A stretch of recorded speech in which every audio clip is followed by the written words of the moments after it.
Shout out, the Connects.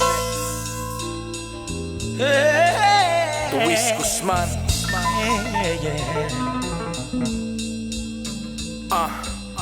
Don't ever go, never leave my side. Passion's all I have, courage is my drive. And if I lost you, I would lose it all together. I wouldn't have composure to get it back together. I don't know. Welcome to I'm an Artist, Not a Salesman podcast, where we highlight the journey of entrepreneurs, creatives, and business people alike to showcase that every light and dark moment create a beautiful piece of art. I am your host, Luis Guzman, and my guest today is the definition of when a creative food mind with a heart for culture, Cuban flavor, and a love for hip-hop kept it real with his roots, but remixed the future of empanadas and bet on himself with no regrets. He got it out the mud by selling the Everything Bagel empanada right out of his garage during the pandemic. Like a mad scientist, he perfected his recipe 54 times till he got it right. No Goya discos, no pre-made dough. This was freshly made. In 2023, that parlayed into the opening of his Cuban cafe driven by hip-hop and 100% street cred. Cubita Cafe was born, but he's not your typical food genius. He lives, breathes, and eats his passion and has grown tremendously over the last 4 years. His viral empanadas, such as the bear empanada, Taylor egg and cheese empanadas, are slamming, and yes, I tried them myself when we met at an event in Asbury Park back in the day. He represents grind, heart, hustle, and it shows through his resourcefulness and his resilience to deliver the best espressos, sandwiches, and Cuban traditions with his own twist that still keeps it true to the culture.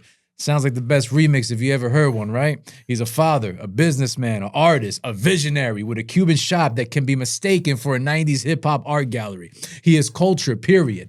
And he's here today in studio to tell me how he did it and how he continues to grow his love letter to his heritage, one empanada at a time. Chef Gustavo Gutierrez, welcome to the show, papi. Thank you, my brother. Appreciate you, man. Man. That was a hell of an introduction. Brother, I mean, and well-deserved. I mean, looking at your story and seeing everything you've accomplished in the last 4 years with your cafe and beyond, it's an honor to have you here, man. Thank you, bro. You know what I mean? Thank you. Seriously, bro. You know, we talked a little bit offline before we started recording, like, you know, the accountability piece nowadays with people not highlighting what their negativity is and what they need to work on. And you, my friend, outshine all your negative with positive, and you work on yourself. And that's shown because of how much you've grown in your business. Somebody that grows their business means they're hard on themselves. And it means that they work on themselves. When you see a business that's dying and is not thriving, that person is lazy or is not doing what they need to do. So I'm giving you your flowers, bro. It's like I always say, look, what you did yesterday isn't going to work today. What you do today isn't going to work tomorrow. Mm-hmm. You know what I mean? Especially in business, you always have to redefine yourself. Yeah. You know, there's going to be somebody coming for you, you know? All the time, bro. When I opened in Nutley, there was no Latinos in Nutley.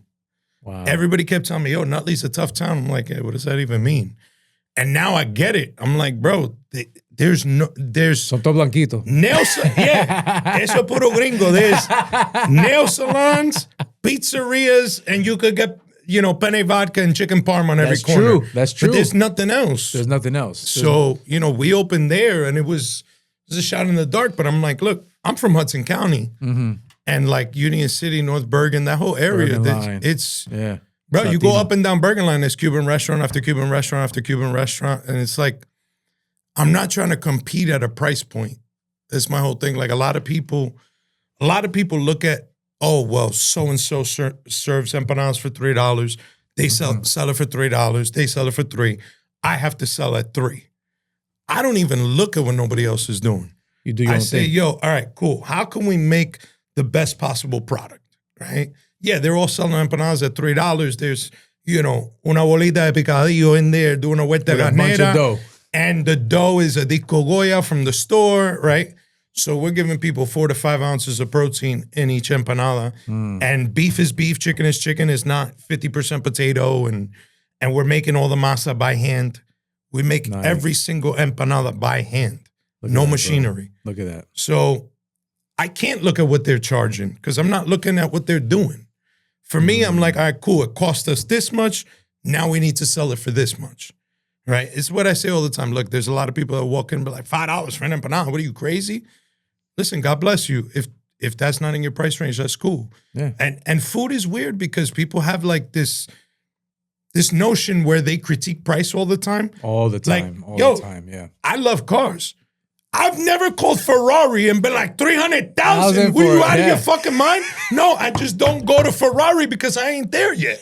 This is true. Thank you. You sound just like me. It's the truth. You got to stay in your price point. Am I too expensive or is it out of your budget? You know what I mean? That's the reality of it. Some people, but those are the same people that have, the Gucci sunglasses, the Louis Vuitton purse, but you won't pay $2 more for an empanada. Like, you're spending money on material things, but you don't care about what goes in your body. You know what I'm saying? Like, we don't use any preservatives. Everything is cooked from scratch. Yeah, it's homemade. So, like, for me, I'd rather drive a Volkswagen and eat really good food than drive a Ferrari and have to eat McDonald's.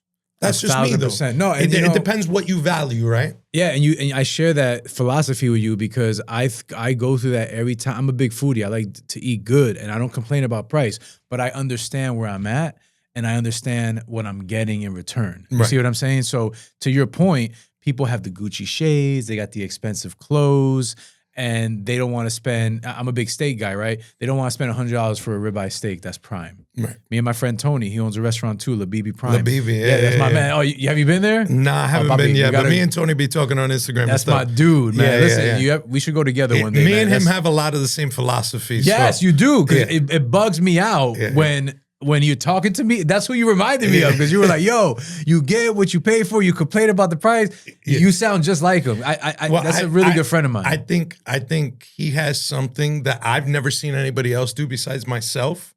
Like, look, if somebody overcooks your steak for your pan con bistec, I'm going to be the first person to be like, yo, listen, I'm so sorry. Like, we make mistakes, right? It happens all the time, bro. And if you want to, you're not a robot. If you want to grow a business, you need to empower other people because you can't do everything, right? Like, my shop, I'm not really there like that. Well, you're the owner. You shouldn't be there all the time. Right. You gotta run at the beginning, I was there all day, every day, before we opened, all the way to after we closed. I was there late night. I put in those hours, and I also trained the people around me, and I empowered them, right? So now they run the restaurant, right? I have an entire family that works for me. Wow. A mother, her son, and her daughter all work for me. Look at that, bro. You know what I mean? Like, to me, those are the pressures. It's like, look, I could go get an executive chef job anywhere and make 6 figures and not have to worry if the boiler breaks when I go home. I could do that easily. Yes. But I have a lot more pressure because in my head, I don't think about how's my daughter going to eat? How am I going to? I don't think about that because I could go get a job anywhere. You know what I mean? But I have an entire family that depends on me. It's a lot of pressure. Right? So, like, that's why I'll be working till 2 a.m. and be back up at 5 a.m. And that's why I do those things, because of those people. And so I learned this from a chef. So I was a fine dining chef for a long time. I was going to ask you about that. Yeah, that's my background. I'm a fine dining boy at heart, so I look at everything on that level, whether it's an empanada or a Cuban sandwich. I look at every little detail, how it's going to carry, how you're going to eat it, how it's going to taste, how it's going to look, the texture, everything.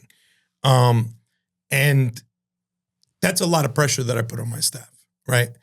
And I expect them to fail. They're going to fail. That's part of it, right? And when they make a mistake, I have to take the accountability for that.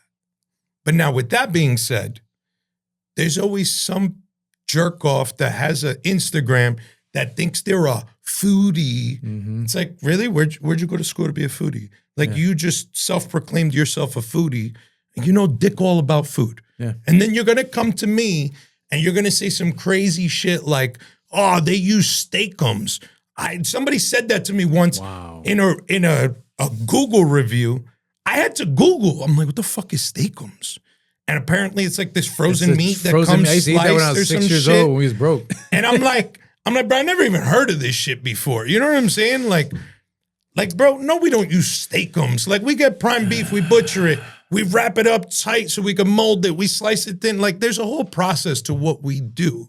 So, like, if you're gonna come at me, don't think that because I'm a business owner, you can't get no smoke. Yeah. You know Smoke what I'm is coming saying? Like, both ways, yeah. Like, yo, if you're coming at me, this lady said to me the other day, she was like, she got a chicken empanada. Mm-hmm. She was a Puerto Rican lady. She's like, you know, I make empanadas. So I was like, oh boy, everybody here we does, go. right? Yeah, I was like, that's cool, whatever. Bye. And she's like, all right, give me 2 chicken empanadas. So I give her the 2 chicken empanadas. She leaves. She comes back. She's like, Papi, this is raw. I'm like, it's not raw. The chicken is sous vide. Yeah. So it's never going to be like white. Yeah. You know what I mean? See what you mean, yeah. The chicken sous vide, like I had to explain to her the cooking. She goes, no, I eat chicken all the time. I go, so if it's not dry, it's raw? I go, do you know what raw chicken feels like? Like, it wouldn't even be edible. I said, look, do you want something else? And she, no. And she runs off yelling. I'm like, okay. Like, I educated you. I tried to fix it. You wouldn't let me. And then you stormed off on a tangent. Then she comes back like 10 minutes later. She's like, I want my money back. I was like, I tried to give you your money back. You made a scene. You left yelling. You wouldn't even let me speak, right? I said, I offered you another empanada. You just wanted to be heard, right? And I listened. And even though you were wrong, I was still going to make it right. But you didn't give me that opportunity. Listen, there's some customers that aren't even worth it. Mm-hmm. You know what I mean? It's like, not worth your. And you know what it is, bro, Gus? It's the fact that we're living in a world that's entitled. And you know why people are entitled? The people that are watching and not, it's because of, look at the camera. It's because of this right here. These cell phones give everybody a voice with no credentials attached to it. Yep. So as long as you have a phone and you have a social platform, you could shit on anybody you want. But back in the day, it wasn't like that. You had to see somebody face to face. And then you get a right jab and you're like, ooh, maybe that's not the guy to fuck with. Back in the 90s, people weren't entitled. Yeah. You come on the wrong block, you getting your sneakers stolen. Yep. If you're not with the right crew, they're going to know that you're not with the right crew. Now, everyone's so protected and they hide behind social media.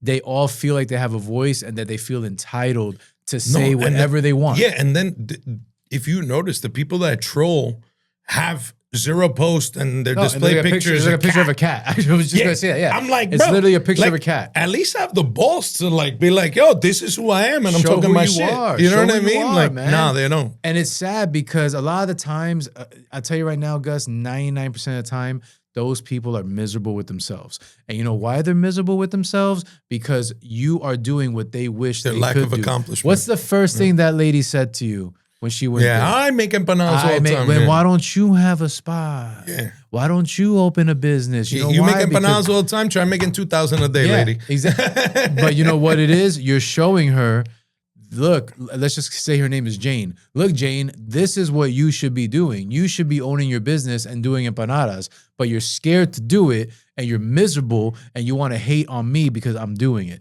That is not cool. That is not fair. Because she's shooting you down just because she's mad at herself. That's not right, bro. I think most of the people that go online, like I said, I was professionally trained. I was in culinary school and I was working at Le Cirque, right? Wow, the Cirque. You put Le Cirque on your resume, you get whatever job you want. Yeah, the Cirque's no joke. I had another chef on here. I forgot his name. God bless him. He's a great guy. He's over at 87 Sussex. He went to Le Cirque too. So I learned the whole training behind that is no joke, bro. Yeah. And people used to tell me, they're like, oh, Gordon Ramsay, is your chef like that? I'm like, yo, Gordon Ramsay's soft compared to my chef. You know what I mean? Yeah, and it's like military, bro. And I came from the street. You know what I mean? Like, you were born and raised where? I was born and raised in Union City. Union City, okay. We lived in North Bergen, but I really grew up in Union City. I went to grammar school in Union City, North Bergen, West New York, Gothenburg. It's all the same. It's all the same. It's all together. Yeah. But, you know, I was a knucklehead kid. I went to 4 different high schools. I was so bad, they put me on homeschooling. They said to my mom, they were like, yo, he can't come back to the school. What? They put me on homeschooling. It was the worst shit they did because now I'm in the crib. So I'm selling drugs out the house. My God. They pull up. I'm in a bathrobe. The whole house smells like weed. I'm trying to bribe teachers. You know what I mean? Stop, dude. Yo, facts. I knew that my high school teacher, one of them, right, my history teacher, I'm not going to drop names, but I knew my man liked to burn. Yeah. So I'm like, yo, listen, bro, you know I ain't going to do the work. I was like, look, every time you come here, I'll give you an 1/8. You sign off on my shit, you know what I mean? And he's like, are you serious? I'm like, yeah, you give me an A+, you know what I mean? He's like, who's going to believe that you got an A+? I'll give you a B-. I was like, deal. Done. So Look at you. You're being a businessman before you I was already an entrepreneur. You already felt it. Yeah. I'm like, I don't want to read this bullshit. I'm like, bro, I'll give you an eighth. You just sign me off. Knock it out. So I just progressively got worse because now I don't even got to go to school. And I'm hanging out with all people that are older. I'm not doing nothing good with my life. You know what I mean? Right. How old were you at this time? I was in high school. 16, like 16? 16. Yeah, 16. And what made you move that pivot to go to like culinary school? So there had to be something that happened to you that was like, oh shit, I can't honestly, do this no more. It fell on my lap. Like, so I call my little brother. He's like my childhood friend. Mm-hmm. My parents took him in. He lived with us for a while. And me and him were just ripping and running. And we started getting hot. You know what I mean? Like, phone was sounding funny. Cars coming around that we didn't know. Yeah. And I'm like, yo, bro, I'm too pretty for jail. You know what I mean? I don't want to have to shank somebody in the courtyard. It's like, I'm good, bro. It's like, you know what? I'm going to hang it up. He's like, nah, what do you mean? I'm like, I got to find something to do. So my mom has an office in Union City. She's like, come work with me, whatever. I'm like, day one, I'm like snoring on the table. I got to be moving. I'm an active person. If I stop, I shut down. You shut down, yeah. You got to stay. So I start Googling. I'm like, top careers. I'm like, pilot. Shit sounds dope. So I fly a plane. You go to different places. I started seeing how much schooling there is. Bro, you got to be a certified mechanic to work on the plane before you could even begin pilot school. Wow. And I'm like, nope. Thank you. That's Next. out. Yep. And then I'm like, culinary. Yo, listen, I don't know who wrote this article. It is not a top paying career. So if you're thinking about becoming a chef, you think you're going to be rich, think again. But I was like, that might be cool. So I was like, fuck it, I'm going to go check it out. And literally, I was like, I told my little brother, I was like, yo, we're going to go to culinary school. He's like, all right, I'll go check it out. So we went to the city, we went to the Art Institute. They had a really dope program, beautiful kitchen. I was like, yo, let's sign up. So he's like, yeah, I'm down. Bro, next semester, they shut down the program. Oh, I'm why? like, yo, you got to be kidding me. Why they shut? I guess there wasn't enough people applying for it or whatever. They got rid of the whole program. So now I'm in limbo. My money's running out. I'm like, yo, what am I going to do? So then I heard Hudson County had a good program in Jersey City. They had just built a state-of-the-art building. So I went there, and I was like, yo, this is dope. And I signed up. I tried to convince my little brother, but he was already back in the street. He was like, nah, I'm not going to do that. He wasn't beat. Brother, I think I would have had the same trajectory as him if I wouldn't have gone to culinary school. You would have stayed in the streets. He did 5 years in prison. Damn. Came home. I gave him a job. That didn't last long. Then he got into some other problem there. He was on the run. Then they caught him.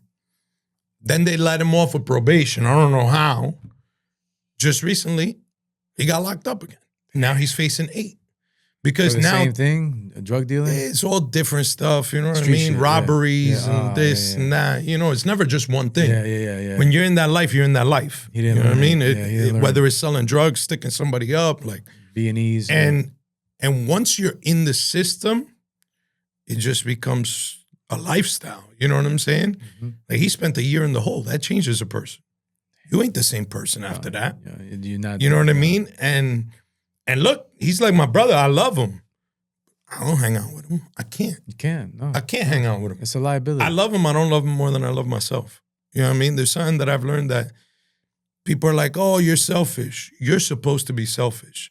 I'm not saying go trample an old lady for a flat screen TV, at midnight on Thanksgiving. After you thanked everybody and thank God for everything you have and you're grateful for. Oh, it's Black Friday. I'm gonna go trample an old lady for a flat screen. That's not the type of selfish that I'm talking about, right? I always say I live by the airplane rule. Like everybody's always like, oh, my kids are first and this and that. I used to think that way. Mm-hmm. My daughter doesn't come first. I come first. I have to come first, right?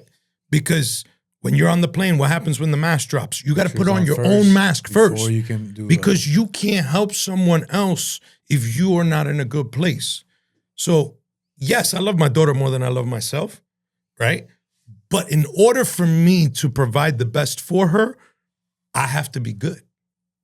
You know what I mean? I have to take care of myself first. Yeah. So therefore I can take care of her, take care of my wife, take care of my employees, take care of everybody that's dependent on me. Because if I'm not good, everything else falls apart. Yeah, you got to be know what I okay. mean? Your point is about being selfish. You have to be selfish for yourself, your health, your mental health, your well-being, so that you can be that person for everybody that depends on you. Exactly. You know, you ever heard the Fat Joe story where he talks about a friend of him got out of jail, got out of prison after doing 10 years. Oh, and he gave him 20 grand? Gave him 20 grand. He's Yo, like, stay away from, that's hang you. out with you. Yeah. That's you. I can't hang out with you because I love you, and I have people like that in my life that I love them to death. I can't be 2 feet away from, I can't do it because I got so much going on that's positive for me and my family. I can't sacrifice being at the wrong place at the wrong time and not your food. And you got caught up in a bad situation, and now you're wrapped up in the same mess that they're in, and you changed your life, but they didn't. So you doing that and putting yourself first and seeing that, you know, you got love for your boy, right? But knowing that you have a family now, you have a business now, I love you from afar. Yeah. And there's nothing wrong with that, bro. There's nothing wrong with that. The thing is, you're never going to change nobody. You know what I mean? Like, people think they have the power to, like, change people. You know what I'm saying? Like, they can only change themselves. Yeah, bro. It's like, you know, like the guy that, and like, I can't judge him because when I was, from the time I was 12 years old, my mom used to sleep on the sofa to see if I was coming home or if she had to go pick me up at the precinct. Yeah. So who am I to judge him? Yeah. You know what I'm saying? Like, you've been through that, but you changed on your own. Right, because I decided to, not because somebody forced me to, not because somebody bribed me to, because I was sick and tired of being sick and tired. Yeah, you understood your environment. You're like, I need better. But nobody's gonna force you to go to church. It's like the guy that stopped smoking, right? He stopped smoking yesterday. He's like, "What are you gonna go have a cancer stick?" Like, just shut the fuck up. You smoke 2 packs a day for 20 fucking years. Now you quit, and what? You're the preacher of nobody should smoke. Like, no, you're gonna smoke. Yeah. And when you make your own decisions at your time, and you know, man, as a man, right? Like, you know when you're not doing something right. And I'm like, okay, I got to look at myself and just say, this needs to change. Yeah. It happened to me many times in my life. I know it's happened to you many times in your life. But being stuck in that purgatory of like, I'm in the streets, I'm not in the streets, I want to change, I don't want to change, you're going to be in that hamster wheel forever. They say, you know what I mean? Every great man reinvents himself every couple of years. You know? That's a fact. 1,000% And I fact. think the things you want change too.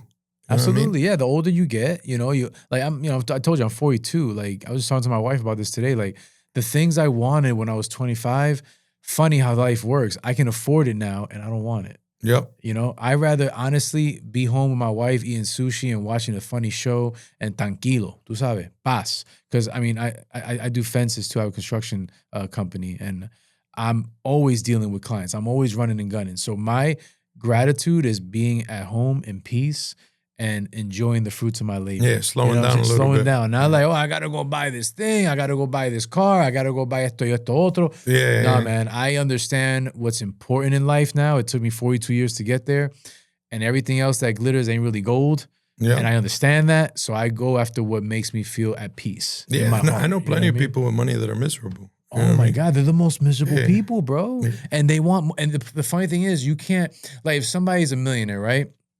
And your boy's a 5 times millionaire. Now you're looking at him like, damn, I got to step my game up. He got 5 million. I got $1 million. Yeah. Dog, you could be a billionaire and your boy got 5 billion. Damn, I got to step my game up. Like, it's a man thing, right? Like, we want to be better than what we are. But dude, sometimes you got to just be grateful for what God has blessed you with. 100%. And stop looking at somebody else's pockets or somebody else, because you don't know what happened behind that. I think a lot of times people think,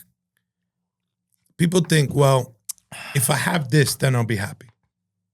It's never the case. It don't work like that. It's never the case, right? Because you say, well, if I get this car, then I'll be happy. And then you're like, well, if I get the house, then I'll be happy.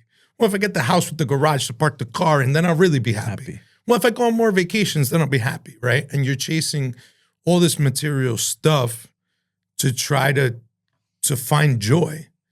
The joy is in the journey.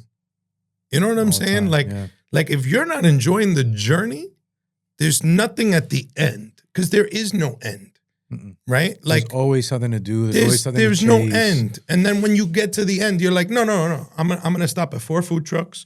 I don't want more after that. And then you're like, oh, well, maybe we should open a wholesale facility, right? Maybe we should franchise. Oh, maybe because once you get there, You're like, now what? Now what? Nobody Exactly. climbs a mountain. It's like, oh, I'm retired. They're like, That's no, it. I want to fucking climb a bigger mountain now. Absolutely. Right? And it goes back to what you said. The journey is the most important thing. The want to be, I think with you, right? And I think we share this, is things have to get better. No matter what. If you work hard, you see the results. Okay, this was cool. How can we make it better? That was always Steve Jobs' thing. How can I make something better? You see the studio, before it was just a table. No cups with branding, no coasters with branding, no wall art, no $100,000 subscribe. Like that all came and it got better and it got better. And if I would have been like, oh, I got a podcast. I don't need to brand. I don't need to make merch. No, I want to continue. And it's not because I'm not satisfied. I love my life, but I want as a man to see where I can take this. Just like you want to see where you can take this baby of yours that was created in a garage. I always say, know? I said, perfection doesn't exist. That doesn't mean we don't chase it. Damn, You know what I mean? preach. That's We're right. in the constant pursuit for perfection all the time.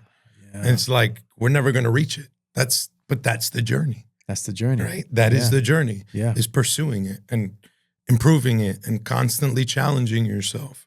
You know, I think a lot of people get comfortable and then they're like, I'm depressed. Yeah, no shit. A human being needs something to look forward to. Yes. You Right? got to have challenges in front of you. You have to. Yeah. You have to. Like, what is it? I think Bruce Lee said, don't pray to God for an easy life. Pray to God for the strength to endure a difficult one. Yeah. You know? And Yeah, I think, it's- look, all the greatest stories aren't like, I opened this place, it was great, we had lines out the door. And no, it's like, well, I got a food truck and it broke down in Atlantic City. And I got a guy stranded down there. I got to the restaurant. The whole fucking basement was flooded. When I went down there to clean it up, my stairs broke. I'm sitting in front of my restaurant on the curb crying. Yeah. Like, I don't know what the fuck I'm going to do. Like shit that will literally break you, right? Mm-hmm. And you fix it, you figure it out. And then you go Resourcefulness. home and you're like, fuck this. I don't want to do this. Yeah. And you know what you do? You wake up the next morning, And you do it you put again. on your fucking pants and you get back at it. Right? And that's a true story. That happened Yeah, to me. I believe it. Yeah, That it's what happened to me. wow. And Like- what was the feeling that day? Dude, I was literally sitting on the curb in front of my restaurant just crying. Like, I'm like, dude, like, and this is when I had one food truck. Yeah. Now And you I got had 4. Yeah. one restaurant. Now I have 4 food trucks. You got I have the the restaurant. wholesale. I have the wholesale. Like, dude, every day is like that for Every me day. now. Yeah. You know what I mean? It's like, we're out of this. This person didn't show up. That broke. We can't do this. Like, it's just, I've realized that I've evolved from a chef to a problem solver. People come to me with problems, I solve them. That's my job. You're an entrepreneur and you're a business owner, and that's all you do is solve problems every day. So it happens to me too. Sometimes I get a phone call. Oh, this customer's not happy with this fence. Oh, there's an issue with this. Okay, no problem. And I gotta go and do like de-escalation Judah. Like, Yeah. This is what we do. Listen, we're sorry. We're gonna fix it. Not a big deal. Not a big deal. We got this. Don't worry about it. Listen, I got it. Everything's fine. Give me a day. It's done. Like those are things Yeah. that people, you don't get trained for that. College, universities, no school is going to prepare you for life. So you just got to get into the fire, get that ass burned That's a it. couple times, and then you learn. You become calloused. Yeah, it's know like what I a mean? wrestler. Yeah. You become calloused. And after a while, it's just like, okay. Like literally there's shit that happens. Like right now, we blew a motor on one of our trucks. We're triple, quadruple booked every single weekend. Oh, God. No, that's a great Right? thing. But I'm thinking about the truck. I know. I've been there. I know. Brother, and I'm like, my partner's like, I don't understand. You're so calm. I'm like, Well, this is part of the deal. what do you want me to do? Yeah. He's like, I don't know. I'm like, freak out. Like, you know what I mean? Like, I'm so callous to this shit Yeah. that like literally, and like I tell people all the time, like, look, at the end of the day, and I try to teach this to my daughter, she's crying about something. I'm like, what is this? It's like material. I'm like, and what are material things? They're replaceable. Mhm. Like the truck, fucking put a new motor in it. That's it. Is it going to suck for a while? Are we It going to be does, down? yeah. Are we going to lose a bunch of money? Are we going to have to, like right now, we're borrowing somebody else's food truck to do an event this weekend, right? Luckily, feel we you, have man. the connections, we have the relationships that somebody's like, hey, you can borrow my truck. You know what I'm saying? Is it an ideal situation? No. But at the end of the day, I have a lot of people that look to me for the answers, right? I always say, I have to play the role of the president. Doesn't matter if you like the president, if you don't like the president. If the president comes on the news and is in a panic, what is the nation going to do? They're going to panic. They're going to panic. Yeah. You got to maintain composure. No matter when how they're stressed out you are. panicking and they're like, Chef, I don't know what to do. I'm like, don't worry about it. We're going to figure it out. The other day, they ran out of rice. They're like, I got this Uber driver. He's 2 minutes away. I'm out of rice. Da-da-da-da-da. I say, yo, calm down. They're like, but the rice takes 45 minutes to cook. I go, I got you. I go, am I worried? They're like, no. I'm like, so why are you worried? I go, give me 2 minutes. I'll be right back. I sent the kid down the block to the Chinese restaurant. I go get a thing of fucking white rice. Papi, white rice is white rice. White rice, that's it. I'm not going to make this customer suffer. Is it ideal? No. No. But did it's we necessary. fix the problem? Yeah. You know what I'm saying? They were like, oh shit, I didn't even think of that. Like, there's a Chinese food block, Chinese food restaurant down the block. What do you think? They don't got white rice? Go get a pint of white rice. Yeah, man. And by the time you get the next order, your rice will be cooked. You'll be fine. It's the small decisions, man. Like today, I got a call from one of my installers. He's like, Louis, the door here, he needs a new latch for the lock or whatever. Okay, no problem. Let's get the latch. Not a big deal. Oh, but it's an extra $100. He doesn't want to pay it. I said, don't worry about it. Just give it to him. That's it. $100 is not going to make or break us. We'll pick it up on the next deal. You know what I mean? So he can't see me in that position like, I don't know, man. You want to tell him $50 instead of $100? No. Listen, man, tell the customer, don't worry about it. We'll cover it. Leave us a nice review. Yeah. You know what I mean? So, but that training, right, that me and you have, it comes from experience. It comes from being burned. It comes from being callous. So your soldiers look at you like, but we don't have to answer these questions. We don't have to fix these problems. But you showing that shows a sign of a true leader. And it also gives them that reinforcement, like, oh, shoot, Gus got this. Like, it makes them want to get into the foxhole with you even more. Yep. Because they trust you. You know what I mean? Is shit's going to be nice all the time? No, it's not. Yeah, and I think people want growth too. You know what I mean? Yeah, they see how we move, and they're like, these guys building this in such a short amount of time. Where they're going to be in 5 years, in 10 years. So it's not a dead-end job for anybody. No, it's growth. You know what I mean? You put in what you get into it. Like, the more you work hard, the more fruits you're going to get from it. It's like anything else. You know what I mean? That you really put heart and soul behind. Yeah. The soldiers will follow you. And I think I learned a lot. Look, I've worked in a lot of places. I've opened a lot of restaurants. I've opened 21 restaurants. Wow. Well, wait a minute. Before you get there, I'm sorry. We went off track. You went to culinary school, right? Yeah. And you worked at Cirque. I mean, you went to Cirque and I worked at Le Cirque. Le Cirque. I'm sorry. Tell me that journey of how it got you to Cubita, because that I don't know much about. So before I worked at Le Cirque, I opened Son Cubano. Son Cubano, get out of here. And Weehawken. Yep. So I opened Son Cubano with a good friend of mine. He's a mentor of mine. His name's Eleazar. He's now the chef for Mike's Amazing Mayo. Really good guy. Yeah, we do a bunch of stuff together still to this day.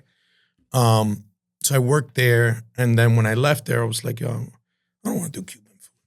And like he does Cuban food on another level. Yeah, I've been there. You know what I mean? Yeah, no, it's a whole he was the original chef there, and I was like, yo, this guy's doing some other shit. You know what I mean? I never seen Cuban food elevated like this. But like, I don't want to make ropa vieja. I don't want to make rice and beans. Like, this shit was boring to me. I've been around this my whole life. You know what I mean? My parents were always working. I grew up in my grandma's house. Wow. You know what I mean? So like, I grew up in the kitchen. Literally, the TV was in the kitchen. We lived in the kitchen. Just chilling. We weren't hanging out in the living room. We were in the kitchen, always. And I was just like, yo, I want something else. You know what I mean? Like if I'm going to do this, I want to do it at the highest level. So I applied to all the top restaurants in the city. And I didn't have the experience to get hired. But I was like, I don't care. I'll work for free. I got drug money. I don't need money. Yeah. I want to learn. You want to learn, you know? We go to school, and again, I'm a numbers guy. You go to school, you have the way culinary is set up. You do books for an hour, then you do hands-on for 6. That's why I signed up. So shit, sign me up. Yeah. 6 hours hands-on. Books is the boring part. Yeah. You gotta learn finances. I don't want to learn this nonsense, right? But then we go into the kitchen, and they're like, all right, Gus, you and such are going to make soup today. And then what? Like, you're going to make soup. So in my head, I'm like, all right, how many bowls of soup are you going to get out of this pot? 6 hours of labor between 2 people. that soup ain't even gonna fucking pay for itself. Like, there's no way restaurants run like this. You know what I mean? Like, there's no way. Yeah. So I'm like, yo, I want to work in a high-end restaurant and see how a real restaurant operates. Because sure, you learned how to make soup, but you don't got 6 hours to make soup. No. That doesn't make sense. No. So I applied at all the top restaurants. Nobody would hire me. And one of my chefs from school was like, yo, you really want to do fine dining, whatever? I was like, yeah. He was like, here, email your resume to this guy. And I went, he called me. I went to Le Cirque and I did a trail. And usually at Le Cirque at that time, you had to do 2 trails. What's a trail? A trail is basically you follow somebody around. Okay. And like shadowing them. Yeah. Gotcha. You help them and whatever. And then if you're good, he reports back to the chef and he'll be like, all right, come back for a second trail. And then if you're good, then they'll make you cook something for them. I got you. So I did the trail, and that night, the chef de cuisine came up to me. Little did I know he'd end up being my mentor. Came up to me, he's like, hey, I want you to cook something for me. I was like, all right, cool. He gave me like a piece of Arctic char, which is, it's a fish. It's similar to salmon. Okay. I'm like, all right, cool. I think I did like risotto or something, which risotto's tough. It's a technique-based thing. That's why I did it, because I'm like, I want him to know I could cook, yeah. You know?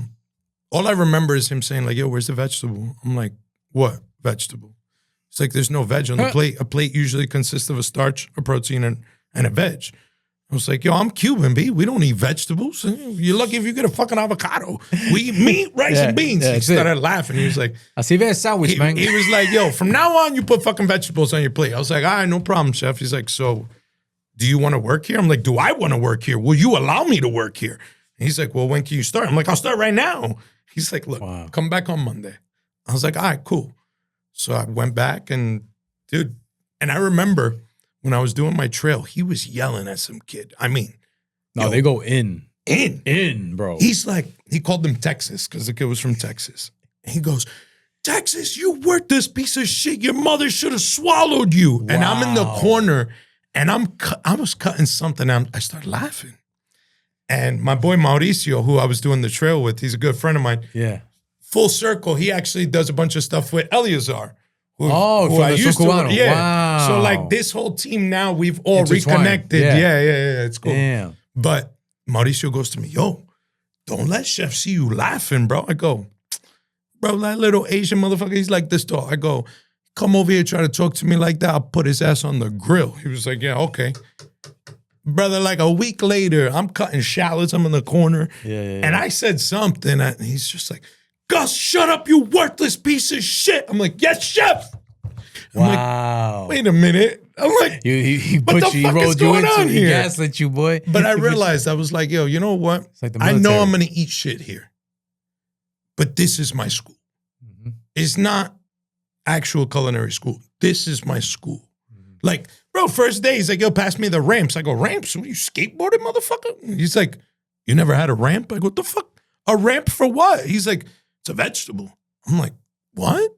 He goes, try this. I was like, wow, that's amazing. He goes, girl's 2 weeks out of the year. I'm like, what? He was showing you the game, bro. You can only get it for 2 weeks, and it's a commodity. Wow. Right? Every year I make sure I get ramps. It's a delicacy. You know what I mean? So like, it's not even like, it's food that I didn't even know existed. Yeah. Let alone how to prepare it, right? You open your mind up. So I was so intrigued. I was like, yo, look, I got to eat shit for at least a year. Because if you don't work here for a year, you can't put it on your resume.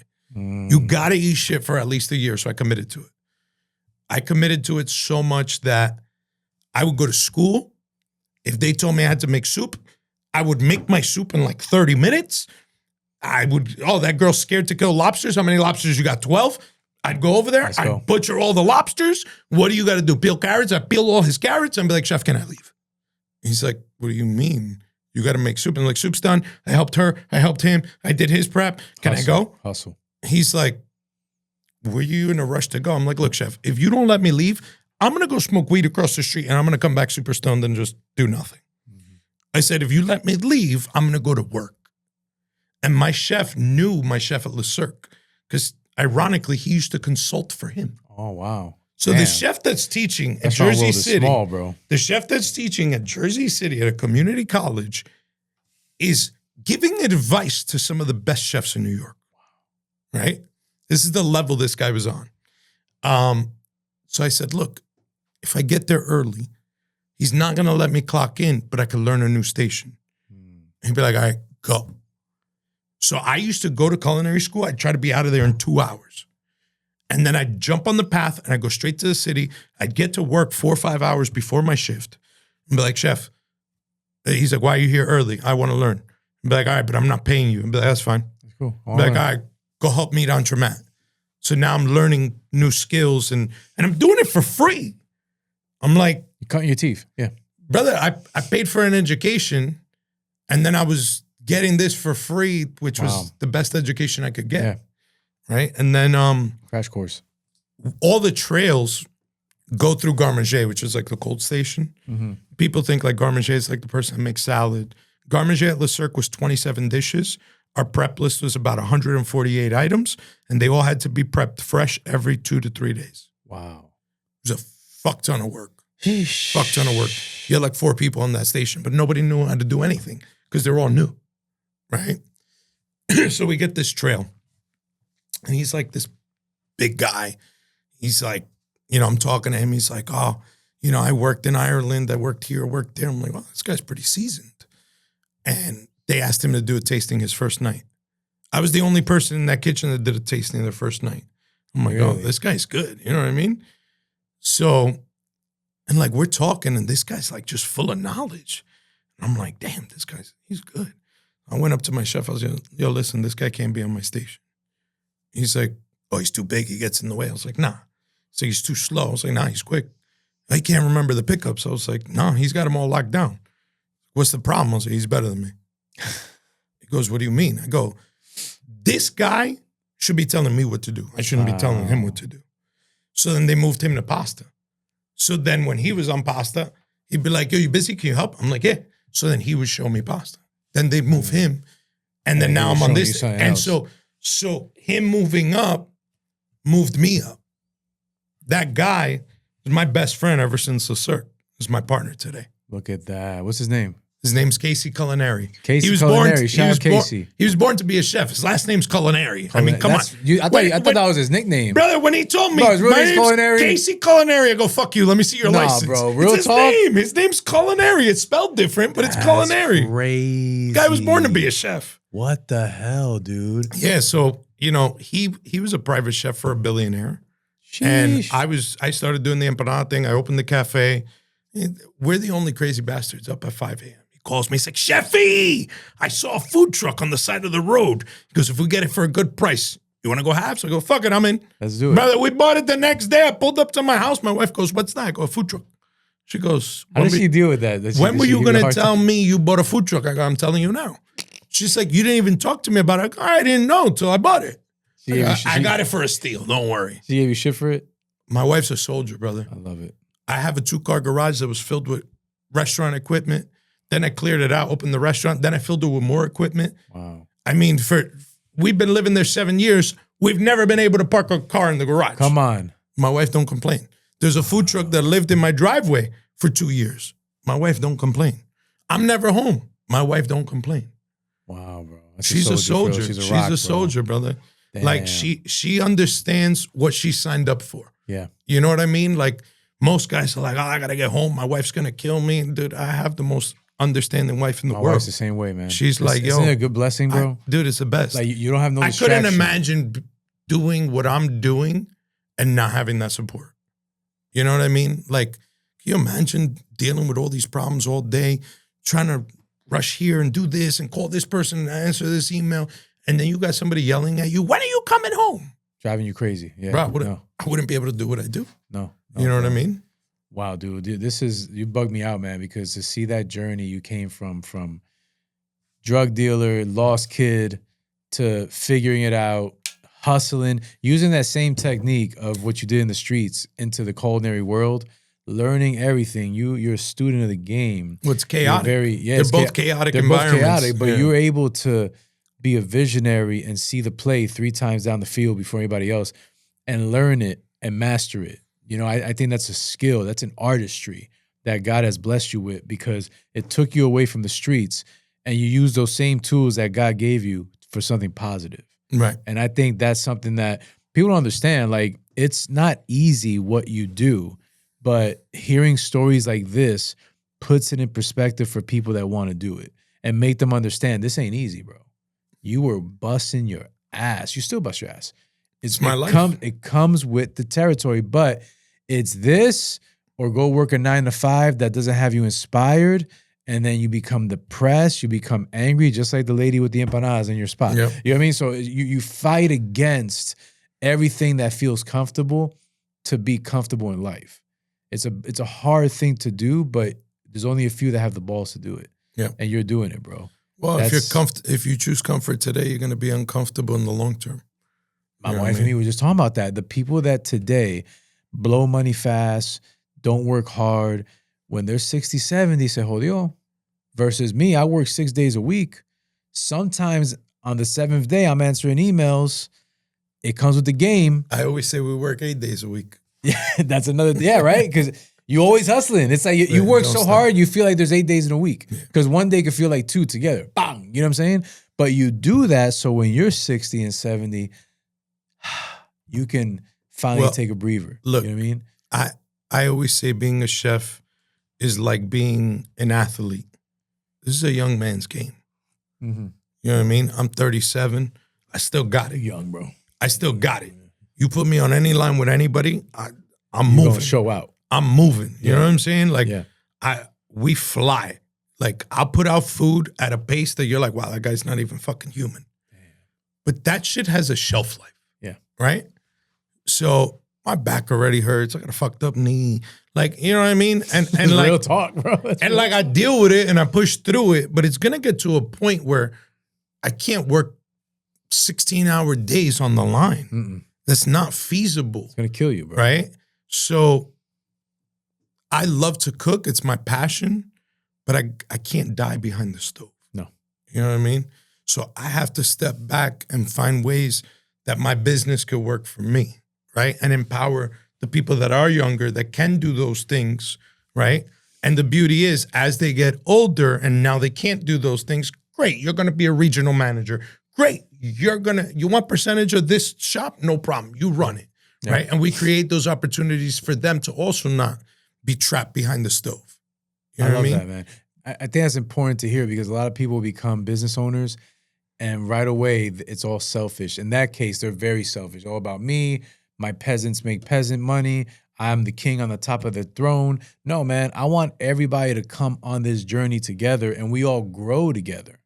Everybody gets a chance to make bread. Everybody gets a chance to make money. This is not just a what's the word I'm looking for? Like a dictatorship. This is like everybody can eat, but you got to put the work in. Yeah. And if somebody can come up to you and say, you know what, man, I saw a spot over here in Clifton and it might be a second location. I'll go in with you. Like, you seem like the type of guy that will entertain any conversation. Doesn't mean you're going to say yes to it, but at least you're entertaining conversation because you were once that hungry person too.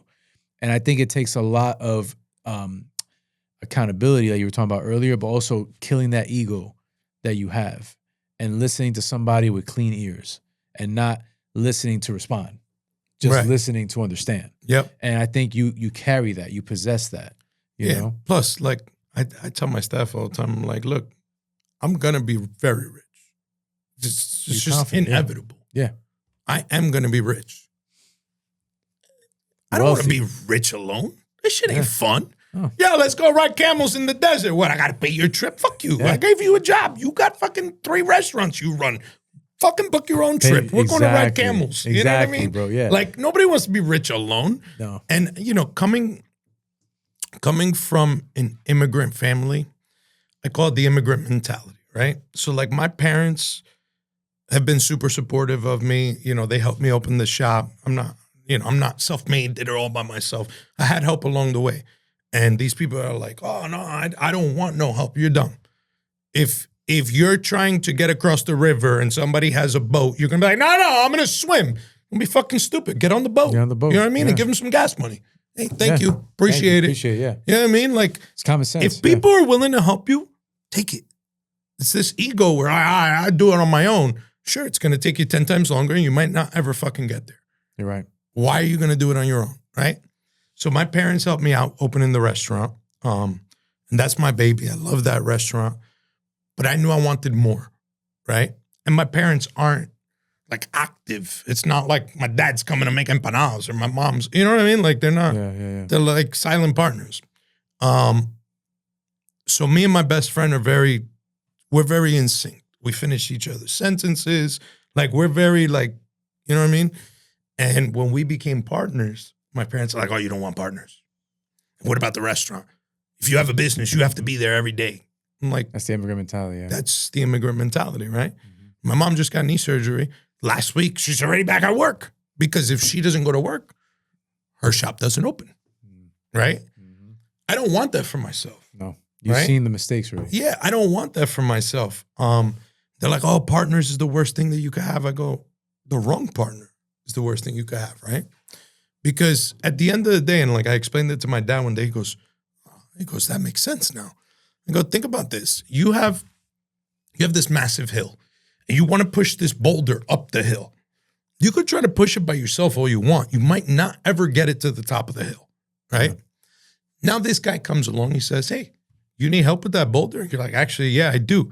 But guess what? Well, you don't know this motherfucker got a jackhammer. So now you break up the boulder and you get it up there in no time, which the boulder that you might have never got up that hill. I say, you know what the best part is? When you're at the top of the hill enjoying the view, you're not alone. That's a beautiful, beautiful analogy. Wow. You know what I'm saying? Nice, like, yeah, it's great. You climb the hill, now you're up there by yourself. No help and no camaraderie. We're human beings. We're not meant to be alone. We're meant to be with people. Yeah. You know what I mean? But the fact, resourcefulness, man, like you're able to understand what you need to make a business grow and you go out there and you get it. You see what I'm saying? You're not like selfish, like, oh, this is all me, all me. No. I'm willing to spread the wealth around, but people got to bring their own plate and feed themselves too. Y'all got to put in the same work. If you have that mixture of people that want to put in the work and are in the same boat with you, like you say, the growth is infinite. It's infinite. And I think that's rare, right? You know how many people come to me? Because, obviously I'm the face of the brand. I'm all over the Instagram. They're like, yo, what's up, bro? And I want to become a partner. I'm like, okay, what do you got? What are you going to do? They're like, oh, I could give you capital. I'm like, okay, what value are you going to bring? Yeah. They're like, oh, no, how much money you need? I'm like, I don't need venture capitalists. Yeah, I could get money anywhere. What are you going to do? Mm-hmm. Right? Like, I don't want somebody to just give me money. You get money anywhere. Yeah. Money comes and goes. Like, what are you going to do? Right? Like, sure, I'm in charge of production and I make sure all the empanadas are made and this and that. You know how much paperwork my partner does? That I told him, I said, Bob, we got to hire a secretary. You can't keep doing that shit. That's too much, yeah. Right? Yeah, you got to. He wakes up early in the morning. He does paperwork. He's just before. He was at my house. He's like, you got paper in your printer? I got to print out all these forms, right? Like the guy doesn't fucking stop working. That's why he's my partner. Not because he fucking put money into the business. I don't care about that shit. There's not real value in that. You know what I mean? And people are like, oh yeah, I'll throw some money into it and give me a percentage. Brother, I busted my ass for this. I'm still going through things that will break most men. Like break men. If they went through what I go through. Right? Yeah. Because people just see, oh, you got this now, you got that now. Guess what? It's all self-funded. You know what that means? That means I don't cash checks. Mm-hmm. That means I don't get paid. Right? And people don't understand that. My staff always gets paid. I don't always get paid. Yeah. Sometimes I got to go into savings that I have and be like, yo, I got to put this in the business. Mm-hmm. Right? That's part of the game. Yeah. Literally, I have put everything into my companies. Everything. Because I don't gamble. I'm not a betting man. But when I do, I bet on myself. You bet on yourself. You know what I mean? Yeah. So like I'm all in on this. So people think like, oh, you got Rolexes and Porsches. It's like, I don't got a pot to piss in. But I've built something that I know is going to pay off in the long term, Absolutely. Right? Yeah. But we built it off of our hard work. We didn't go get a billionaire investor. I know them. I could get them. I'm going to give you a percentage of something that I've literally given my life to. You bled for this. Nah. You bled for this. I ain't giving that up just for some bread. No, you know what I no, mean? no. Like you said, money can come and go, but a venture capitalist is going to come in, suck out whatever equity you have, then buy you out. It just becomes a dirty, dirty game. Yeah. You know what I mean? Doing it the way you're doing it is the right way. And me and Tony, again, we're talking about this the other day, and he's like, you know, people, like you said, approach me. Oh, you know, invest in the business. He's like, yeah, but what value? He said the same exact thing you said. What value are you going to bring, and what are you actually going to do? Because we can have paperwork put aside, you can have money put in, but besides the money, what are you going to do? Yeah, they're not going to do Tony's job. There has to be, they're not going to be there greeting people. Yeah, there has to be a physical thing that you need to do for the business to compensate for your investment. It's not just like you're smoking a cigar. Now, it's different when you're dealing with different people, right? Like you can have Leonardo DiCaprio come. He's a brand on his own. Right. He doesn't have to roll up his sleeves and make empanadas. Right. But his brand will help Cubita because that's a different story. Right, but that's value. There's value in that. There you go, right? exactly. But someone that just got wild bread but just wants to not roll up his sleeves, no, that's not happening. Yeah. You got to come in. We've been through too much.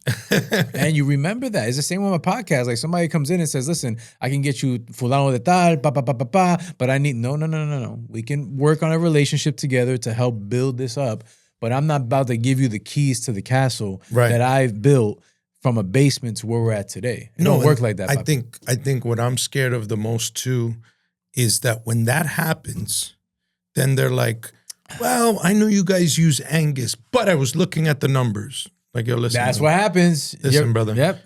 There's something, and this is why I'm a numbers guy. I really am. You know what I mean? I knew conversions way before I went to school.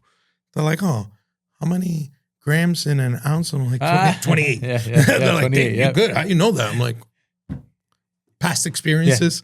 But I Googled it. Yeah, right?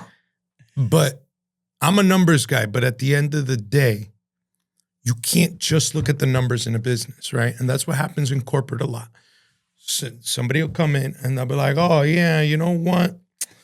I could save $3 a bag on the flour, buy the bleached flour, right? What they don't understand is that the bleached flour is now going to change our recipe. We have to alter our recipe to use the bleached flour.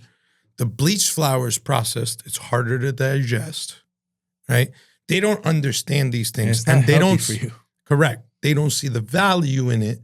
What they see is that we're saving $3 a bag, and we go through 50 bags a week.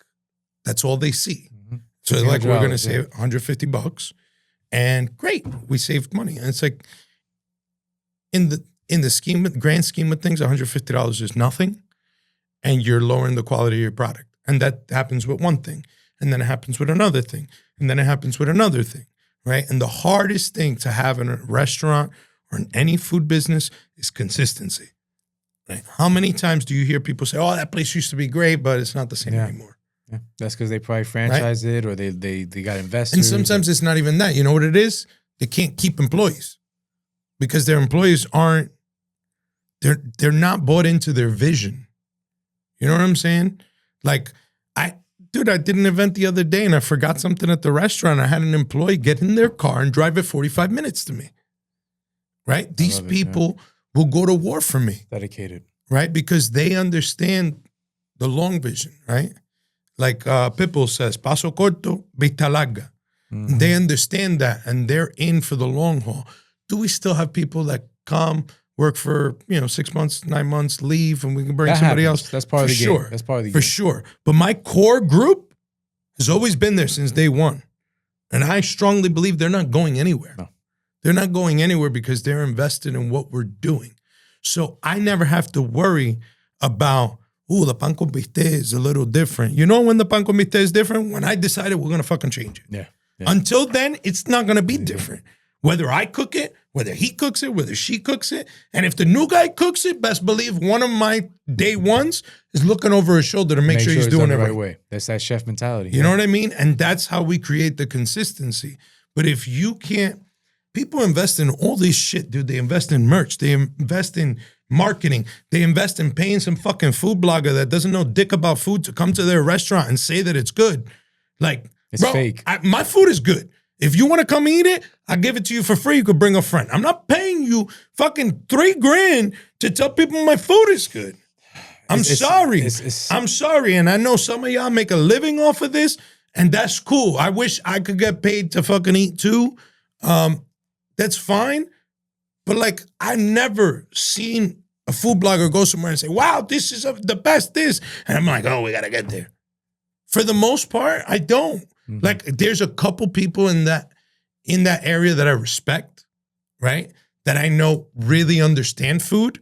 And don't just say everything's the best. But when you come and you say, oh, this Cuban sandwich is the best, and then you say it about 6 other Cuban sandwiches, yo, fam, nobody believes you. It's payola, dog. Nobody believes you. It's like back in the day, you had to pay for a record to be playing Hot 97. It's the same thing. Like they're just paying you to say it's good, but it's really trash. Like I'm not putting money into that, right?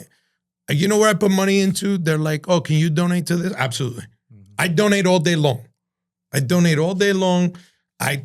I promote the brand. I do a lot of the promotional stuff for the brand because I always say, look, I'm not Nike. I'm not Under Armour. I can't hire LeBron James. Yeah.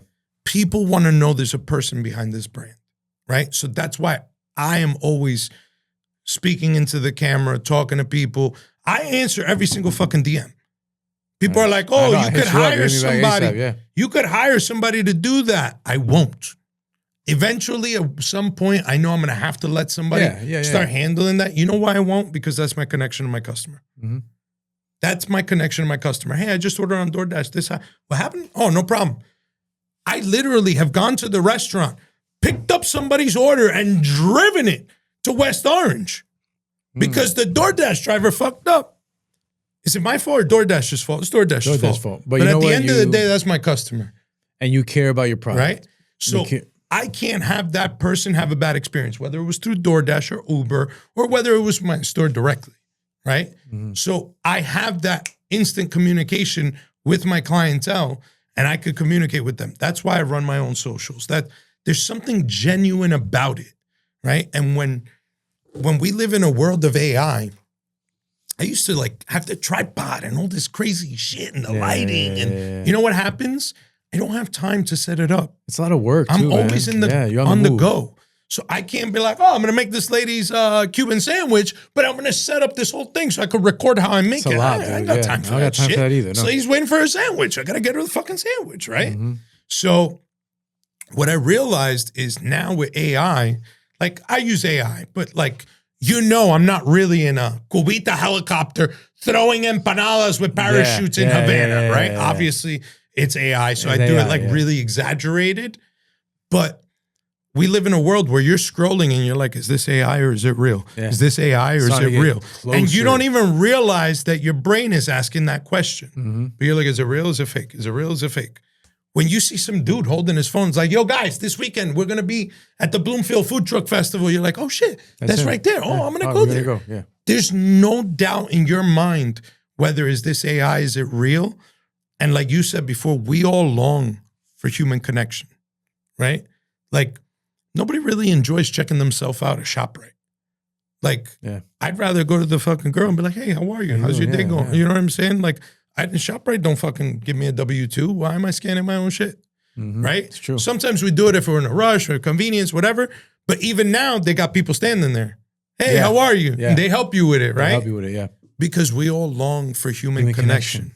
Right? So I think that's a vital part of our businesses that we've built is that we have human connection. You want to book a party, sure, you got to go on the website and fill out the form and this and that. But guess what happens after that? My partner calls you. He's like, hey, what's going on? I got your email. Hey, oh, yeah. No, usually we don't do it. We could do that, though. We could do this. Bro, we make crazy shit. We did a party last week. I made deviled eggs. I made macaroni and cheese. Why? Because this person wanted it. Yeah. Right? Is it Cuban food? No. But we're both chefs. Like, you want fucking macaroni and cheese? We'll make it, yeah. We're going to make you, it's not going to be this box bullshit. We're going to make you bechamel from scratch. We're going to use really nice cheeses and we figure it out. And most people wouldn't know that we could do that for them if they just filled out a form and did everything online, right? That's why my partner calls, because it makes it a unique experience, right? We cater. Personalized. Yeah, a lot of times people are like, oh, a catering menu. Yeah, but I want to cater to you. What do you want? And it's great that you guys had that background because you're like danger. You're like a Swiss Army knife. Like, oh, shoot, he could do this. Oh, yeah. Blah, blah, blah. But that's a beautiful thing because it's like another vertical in your business that, you know, can open up a whole nother avenue. Like, yeah, empanadas are great, but we can also do filet of this and, you know, macaroni this and mashed potato. Well, like, there's so many different ways. It gives us a lot of creativity, too. So, like, I love doing Asian food. I love doing Asian food. You have an Asian empanada? Brother, I did a sesame chicken empanada with fried rice. Oh, so my God, we did bro. sesame chicken inside, fried rice, and the whole outside of the empanada is coated with sesame seeds. Oh, my. I got to get in. And then I made like this teriyaki, like dipping sauce, but like make everything from scratch. None of this like MSG garbage shit from the store. Like I made everything. You know what I mean? And then whatever, I got bored of it and I got rid of it. No, but then I'll make something else. But you're a true artist, though. That's what's missing in the restaurant world. Is like you wake up, you're like, let me just try this, and just if it bombs, it bombs. I won't do it again. But if it hits, let's make it an exclusive item. Let's push it for 3 months. We take it off the menu. You bring it, etc. You know what I mean? So the fact that you're using all those creative juices and you're not being boring, because you know you talked about this store used to be good, this food used to be good, but they fell off.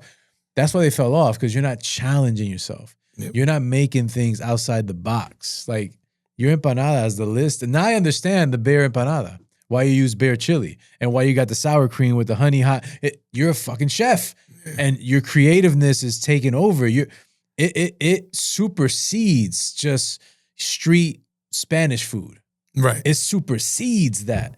You're like the freaking LeBron James of the street Spanish food times 1,000 on steroids and HGH. Like you're all that, you know what I mean? Because you don't settle for less. No, I think you're going for it. I think too what happens is like look, you're what, like 30-minute drive from me? About 30 minutes. No, 45. Okay, 45 minutes.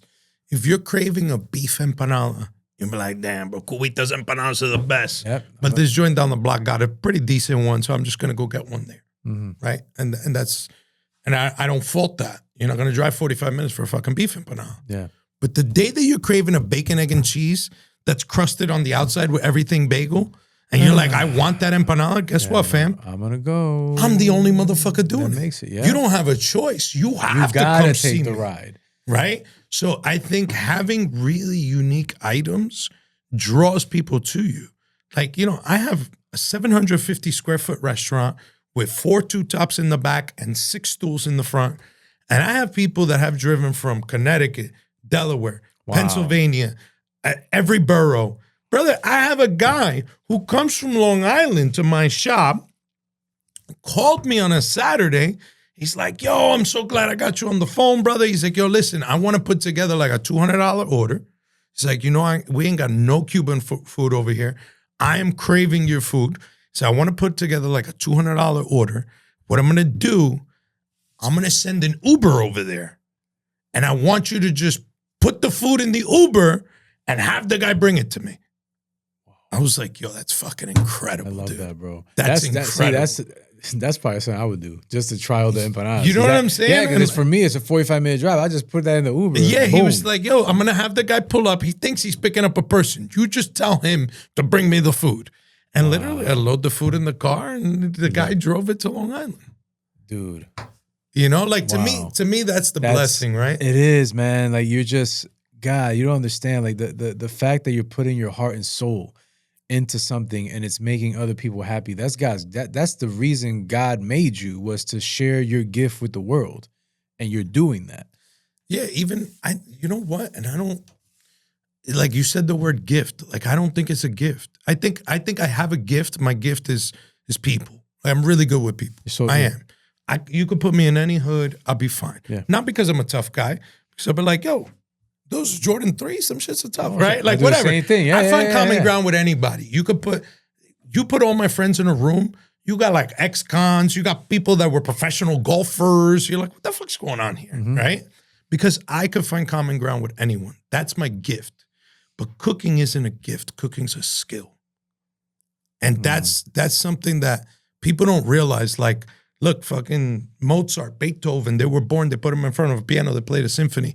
There's not one person that I know that was born and fried a perfect egg. It don't work that way. You gotta perfect it. It's something, you know how many omelets I stuck to the hood of La Isla in Hoboken when I got my first cooking job. Yeah. And I was trying to learn how to flip an omelet, and I'm like, God damn it, right? I couldn't even flip an omelet, right? So it's something that I worked at really hard for a long time. And cooking's one of those things where you can never say, I mastered it. Oh, you mastered it? All right, cool. Break down an iguana and cook it for me. Huh? People eat iguana? Yeah, sure. Yeah. Not here, they don't. But there's other parts of the world where they do. How do you cook an iguana? I'm like, shit, I don't know. Do you braise it? Do you sear it? I have no idea. Right? So you're never going to master it. It's always a challenge. To continue learning. And that's why I make stuff like bear. Next year, I'm making camel. I just want to keep elevating it and challenging myself. You know what I mean? And sometimes I make an empanada, and I'm the toughest critic. I'm not happy with it, and I'll never release it. We did a whole production on it. We made 500 of them, and I'm like, throw them out, donate them. Yeah. I don't care what you do with it. We're not serving them. It happens. You know? But that's how you learn. It's constantly evolving it. You know what I mean? Brother, you truly are an artist, bro. Like, again, I remember, meeting you in Asbury Park, seeing you on social media, but to sit here with you today and just hear you break down the whole story now in front of me, I'm like, wow. Like I've already was very enamored by you, but now it's a whole nother level. Because dog, you deserve all the flowers, bro, because you put in the work, you put in the time, you put in the care, and you're making this a beautiful business that's going to flourish forever, bro. Like family legacy type shit. This is what you're building, bro. And you know what? Sometimes as an entrepreneur, as a business person, nobody's going to sit there and tell you you're doing a good job, man. So, I'm here to tell you you're doing a phenomenal job. No, I appreciate it. Whatever you keep doing it, keep turning up, because it's tough. I know it's tough, but that's the thing where, like, I go back to Tony, and maybe you and me, I don't know if you're a cigar guy. We'll go have a cigar every Monday. 100%. Estamos ahí hablando mierda. Like, yo, can you believe this customer did this? And I'm not in the restaurant business. But I'm still in a service business. So I'm telling him my dilemmas, and there's a bond that happens there because you're finally talking to somebody that understands your point of view, and you don't really need a solution. I'm not here to tell you a problem and you're like, oh, Lou, let me tell you how to fix this. No. You just need somebody to listen. Just listen to me, bro. Yeah. Let's have a cigar. Let's have a little bit of tequila. Let's just talk and let's just vent, and you feel better. And then you're around like-minded people that are going to motivate you to continue. Okay, I did my complaining. I did my bitching. Now I'm back. Let's go. You know what I'm saying? Those are actually my favorite customers. So I tell my staff all the time, I tell them, look, somebody comes in here, they're a regular, they love this place, they're in a good mood. That's great. We love that. The challenge is in the person that comes in and is already pissed off. Ooh. Right? We all have dealt with that. Yeah. You don't know what this guy went through. You don't know if he's got a sick wife. He's stressed out. Yeah. He just lost his job. You don't know what that guy's going through. It's the unknown. It's your job to make sure he leaves happier than he came in. Right? I always say, when I'm at the restaurant, we lose fucking money. We lose money when I'm there. Yeah. Brother, I'm like, oh, your first time? Oh, here, take this. Oh, you got kids? Take that. Hey, give me 2 Oreos. Oh, take this. Oh, yeah. I just give shit away. Yeah. You know what I mean? Yeah. Because I don't care about today's money in the register. I look long term. Customer retention. What's a customer's average spend at my restaurant? And I've calculated what a lifetime. In a lifetime, what a customer spends. Yeah. But I could give you 10 empanadas. It doesn't touch pennies compared it doesn't to touch what you're going to spend in a lifetime, right? So I'm looking at lifetime customers. And I'm like, okay, how could we pour into these people? How can we make these people remember us? Because you encounter a lot of people all the time. How are you going to make them remember you? Right? Yeah. Oh, I remember I came in my first time and you gave me the affogato with the homemade ice cream. Oh, the affogato. You know what I mean? Like, yeah. And so we do it different. We do like, now it's in an edible cup. It's a homemade vanilla ice cream. We do a nitro cold brew espresso. Oh, my God. Nobody's doing that. No.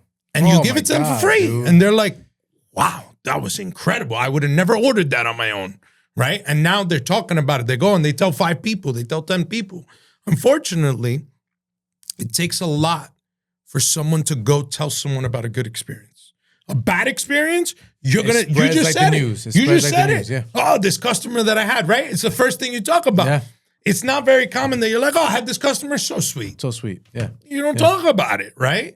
So you have to be over the top for them to remember the good stuff, because the bad stuff is what everybody focuses on, right? You could have 4.9 stars on Google. People click the 1-star review and read those. Not the ones that are 5. You're right. You're right. And they judge you off of that. It's just that one little review, they judge you. It's the nature of the beast. You know what I mean? And, you know, look, you can't win with everybody. I've had to fire customers. I call it firing a customer. Yeah, you have to. Yeah. I have certain things that I will not allow, right? If you come in and you're upset about something we did, fine. I get it. If you curse at my staff, if you yell at my staff, if you try to belittle my staff, I will fire you. The amount of money that you're going to spend here is not worth me losing my staff, right? Working for me is hard enough because I hold them to the highest standard. Yeah. I tell them the way you do one thing is the way you do everything.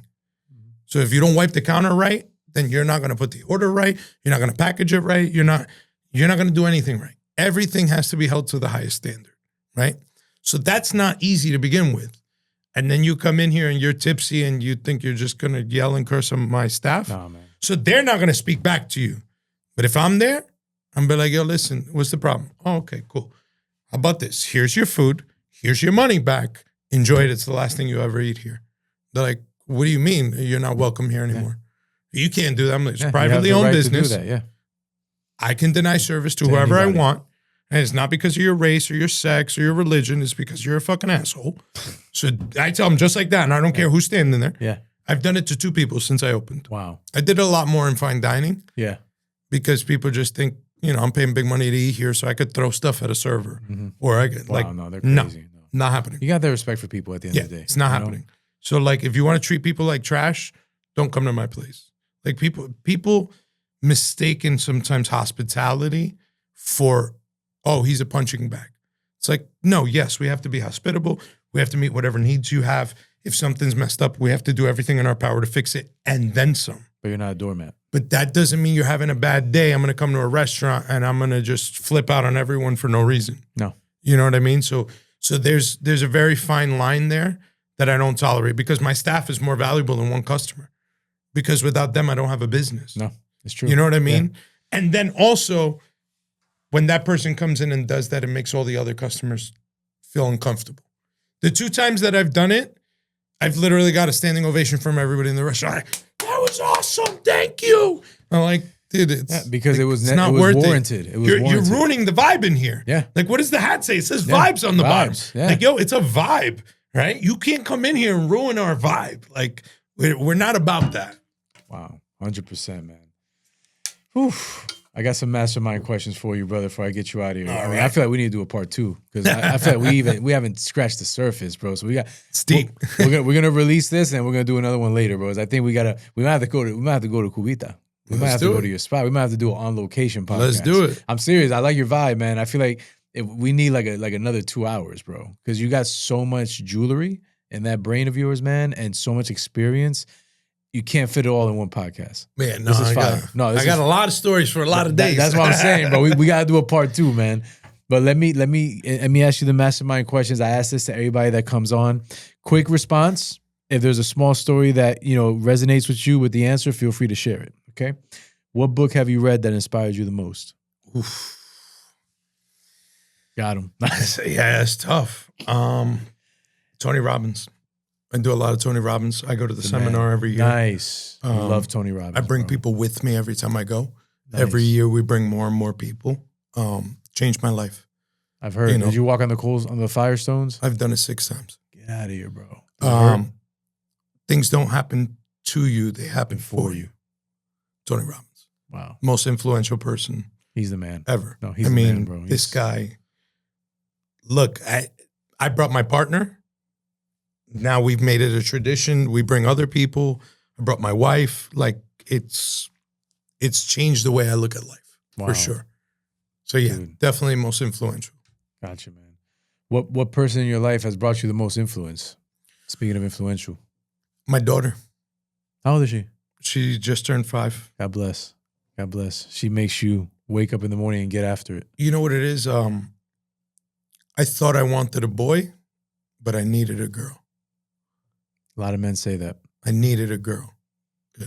Like I think if I had a boy, I wouldn't have changed much. You know what I mean? One of my friends said something to me. My daughter was born. I'll never forget. He said, now you have to be the man you want her to end up. Mm-hmm. That changes you. That's a lot of pressure. That's deep, bro. It's a lot of pressure. You know what I mean? God bless you, man. Well, you're doing an amazing job from what I see. So Thank you, no man. worries there, papi. What was your lightest and darkest moment in life?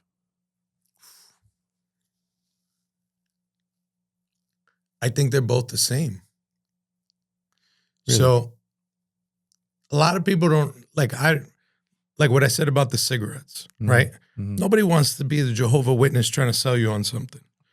I'm in recovery. I was an addict for 17 years. I don't talk about it much because I don't want to preach to nobody. Sorry, man. I'm not. It was part of the journey, brother. I wouldn't change a thing. What was the addiction? A little bit of everything, but mainly coke. I was like big time. It's a tough drug, and man. then alcohol. It's like whatever, but like I don't even drink anymore. I just have no desire to do anything. That's good. I'm so like, you know what it is? I'm so comfortable with who I am now that I'm like, I don't need anything. You're not feeling a void. Nothing. I go to weddings, I have more fun than the people that are drinking. You know what I mean? Like I have a great time. But I remember early in my recovery, my daughter was a baby. I was building the restaurant. And I remember having to open, like I literally had a piggy bank for her. And I remember having to break this thing open just to buy her formula. Wow. Right? And like that memory is like vivid in my brain. Like I envision it all the time. So it was the darkest moment of my life, but it's my light today.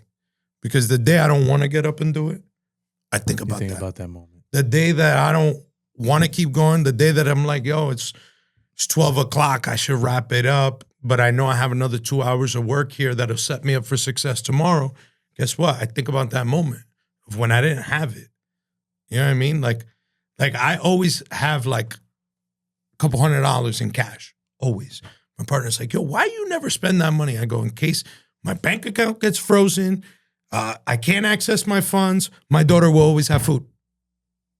Wow. Because I have it. I have it in my pocket. I can go buy it. You know what I mean? Because it's like, it's a fear that I won't be able to provide for her, right? And so, yeah, it sucked when I was going through it, but that's what keeps me, you know what I mean? Focused. Yeah. Wow, God bless. Thank you for sharing that, man. I did not know that, and congratulations on your sobriety, bro. Thank you, bro. I know it's not easy. I know a lot of people that's been through it, and to be on the other side, to see who you are today because of that, God bless you, man. You deserve it. Thank you, bro. You deserve it all, Papi. And stay strong because you are freaking gifted to the core, bro. Yeah, I think I'm fortunate. You know what I mean? A lot of people struggle like on a day-to-day. I'm like, that's just not who I am anymore. Yeah. You know, that's like, who I once and again, was, but not anymore. Tony Robbins helps with that. Like, yeah. Like he says, you ever see somebody that stops smoking and be like, oh, I don't smoke anymore. That person will probably start smoking again. You know who's not going to smoke? The person that says, I am not a smoker. Yeah. Because they've changed their identity. I'm no longer attached to that. Right. Yeah. I don't smoke anymore means like, hey, I'm not smoking right now type shit, right? I am not a smoker is a very strong statement. It's not who I am, right? Yeah. I'm not that person anymore. That's just not They're who dead I and gone. am. I'm not worried about a relapse. I'm not you control your own destiny, brother. Listen, if I go through the day-to-day that I go through now and I haven't relapsed, I think I'm good. You're a strong soul, I Papi. think I'm good. Yeah, you know what I mean? Whatever you're doing, you just keep doing. Yeah. Let me ask you this. What's something, and this is not even a mastermind question, I just thought about it on the fly. What is something that you do to decompress? Like, I used to be a big weed head, and that was like how Coke was for you. That was my Coke. I mean, I would probably go to 2-3 eighths a day. And it was killing my life. It was killing my life, bro. I used to smoke like that too from when I was 12. Yeah, look at that. Well, see, for me, it was later in life. Yeah. It was in my late 20s. I just picked it up out of nowhere, very innocent, inocente. I would smoke a blunt and have a cheesesteak oh, this feels good. Let me do it again. Yeah. And then it turned into like, I went to the gym, I smoked. I went to the movies, I smoked. I went to Six Flags, I smoked. I went to this. I went on vacation, I had to find the weed man every time I landed. Like that was a thing, right? And I stopped. It's been since 2018, 7 years. I haven't touched weed. I'm so thankful. God is great. But you know, I want what I do now is like I told you, once in a while I have a cigar. Yeah. And it's not like something I do all the time. I'll do it maybe like once every other week or once a week. And that decompresses me. That kind of relax. But I'm not getting high. I don't need it. There's been 3-4 months I didn't have any cigars. So do you have anything like that you do that? I enjoy cigars. I think again, it always goes back to the things I learned at Tony Robbins. I do it like yesterday. I was just like, I was at a breaking point. I was like, yo, bro, my head's gonna explode. The amount of like, brother, I'm cooking 1,000 pounds of beef. You're going 100 miles an hour, yeah. I'm cooking 1,000 pounds of beef here. I got 600 pounds of chicken we got to cook there. I got to get these girls on schedule. I got to make sure the payroll's coming for these people. I got to go to the restaurant. They're running out of this. I got a food truck that I got to go revise the wrap on. I got the other mechanic calling me. Like, it's a million things, dude. And sometimes you just feel so overwhelmed. I literally took a break in the middle of the day and I did a 5-minute meditation. Nice. I just stopped. Nice. I was just like, I put my phone on vibrate. I was like, nope. I was like, I'm not in a good headspace. I did a 5-minute meditation and I got right back to it. Beautiful. And man. I felt like good. You know what I mean? I was like, that's a good, healthy way to decompress and get back to zero, and you're not addicted. It's not something that's going to hurt you. Yeah, sometimes we're always chasing the things we don't have, and we don't take a second to reflect on the things we have. Yeah. You know what I mean? It's an issue all the with problems nature. I have now, this is all shit that I prayed for. You know what I mean? What, I'm going to complain? Yeah, like, no, embrace it. Yeah, but it's nice to just kind of like, and for me, I'm so hyperactive and I'm always on the go. Yeah. For me to stop for 5 minutes, sometimes it's hard. It's hard, yeah. You know what I mean? But when I do, I'm like, wow, I felt good. And I also do cold showers. I think a cold shower, brother. It's good for your blood. It's good for your physical. Wake up in the morning and take a cold shower. And I don't mean like a little cold. I mean like ice cold. Cold. All the way cold. When it's December and the pipes are almost frozen, right? When you leave the house, pobrecito el hijo de puta que se ponga delante de mí. Because you're ready for action. You already fought the biggest battle with yourself, which is here. The brain. Because your brain's like, no, take a hot one today. Yeah, it's cooled down. It's going to feel good. And you got to be like, nah, fuck that. You got to do the hard. Fuck that. I'm going to take a cold shower. And you take that cold shower, you already fought the biggest battle, which is the internal dialogue. You know what I mean? Like, I'll never forget, somebody said to me, yo, like, you know how you'd be like, oh, I made the wrong turn. I'm such an idiot. My one friend said, yo, don't say that. My wife says that to me all the time. Because don't say that. Because you start believing it, your brain. You're never going to speak to anyone in your life more than you speak to yourself. So be very careful what you say. And so, like, that sticks with me. I needed to hear that. That happens to me sometimes. And my wife is the first one to tell me, babe, don't say that. Yep. I'm so fucking stupid. I'm not. Yeah. Babe, stop.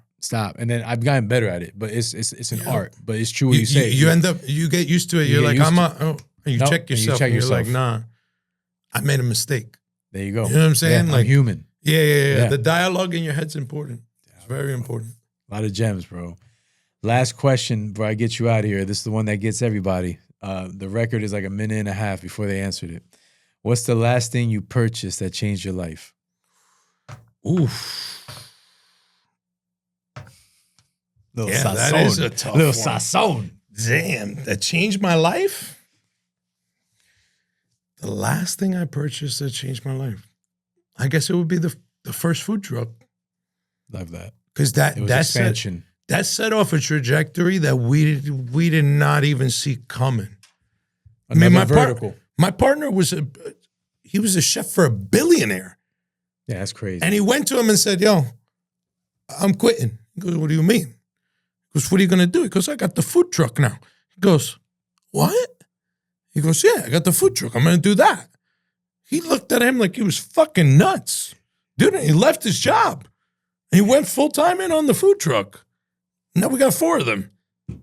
Like, this was a call at 5 a.m. that went. And I was just like, bro, literally we wrestled up pocket money and bought it. Oh, my God. This thing, ese camión lo que le quedaban eran 2 cadarros. We brought it back to life. Yo, let me tell you something. That truck is still rolling to this day. You see? To this day. But you taking a chance with your partner and you going against the odds. Look at that. The last thing you purchased that changed your life, and it did change your life. Yep. And now you going into this new ventures and new verticals, new challenges. That truck means so much to you because you remember when you were about to buy it and then you bought it. My brother, it's still my favorite truck. I got trucks now with retractable awnings, LED TVs. We got lights on the bottom. We got bro, every time we go to a festival, people are like, yo, your trucks are sick. Wait, we got a fire truck, an old fire truck. It's got the fire lights still on it. When I got to merge lanes, I'm lighting up the whole street. We got some really dope trucks. That truck is still my favorite one. My partner's like, why? I'm like, that's baby, that's man. my baby. That's changed your life. We call her Cream Puff. Cream Puff? Yeah, because so funny story. My partner, we built that truck with our hands. Like there was a plancha in the back of it. We were in his garage. We were like literally parked in his driveway with a grinder at 4 a.m, cutting it out. Damn, like I got videos of it. Like we put the work in physically to build that truck. And I remember he'd be underneath it trying to screw something on. There's rust. He's like, I got rust in my mouth. He's like, this piece of shit. And I'd be like, hey, she's a Cream Puff. It's a Cream Puff. So that's why we named her Cream Puff. Yeah. Oh, that's a funny story, bro. Yeah. Like, hey, she's a real Cream Puff. I love that. Bro, wow, bro. Listen, dog, Gus, what a story, man. This last hour and a half has been a journey for me, man. I mean, I'm proud of you, man. I really mean that. Yeah, man. Like, I'm proud of you too. I remember when you were just starting this thing when we met. In the basement, bro. You were like, I got a podcast. If you want to be on it, I was like, I'm down. And I never hit you up. Yeah. Because it was I was so embarrassed. But I'm thankful for that because it cut my teeth and it got me to where I'm at today. And it's always at God's timing, right? And look, we're here now. We're having an amazing time. Now you've grown from the time I saw you. So the stories are more elegant. They're more elaborate. You have more stuff to talk about. And then the next time we do it, it's going to be the same thing. Well, look, so it took time, but I always say good things take time. It does, bro. Right? It does, nothing great happens overnight. Yeah. You just, like we say, keep chiseling, right? That's it. If you keep chiseling, eventually you get to the light at the end of the tunnel. But nobody that stopped chiseling got there. That's it. What I mean? We keep chiseling. Going. And you better keep chiseling because you're crushing always, it, my Bobby. brother. Bro, thank you for making this happen. Thank you for coming on.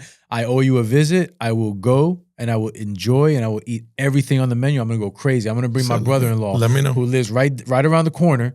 Ese cabrón se puede meter 25 empanadas. He could eat. Maybe regular empanadas. I don't think he's eating 25 of ours. Shout out to George, my brother-in-law. I love you, bro. This guy will house. I don't know how, my wife and my sister-in-law. We're gonna put him to the test. Papi, I'm un loco. He could eat. I'll have 3, and I'll be like, him. He'll house it. I mean, I'm gonna take him. Es un barril sin fondo. Un loco. Bro, I owe you a visit. I'm gonna go. I'm gonna have a great time, and I can't wait to check it out. We'll roll out the red carpet for you. Thank you, Papi. Mira, before you get out of here, let everybody know where they can find you, what you have coming up. Yeah, so food trucks all over this summer.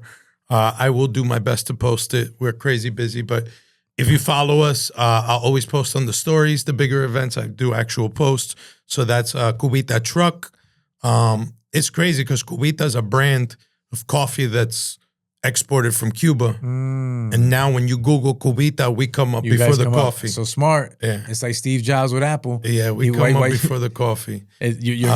So yeah, on Instagram, we're Cubita Cafe NJ, Cubita Truck.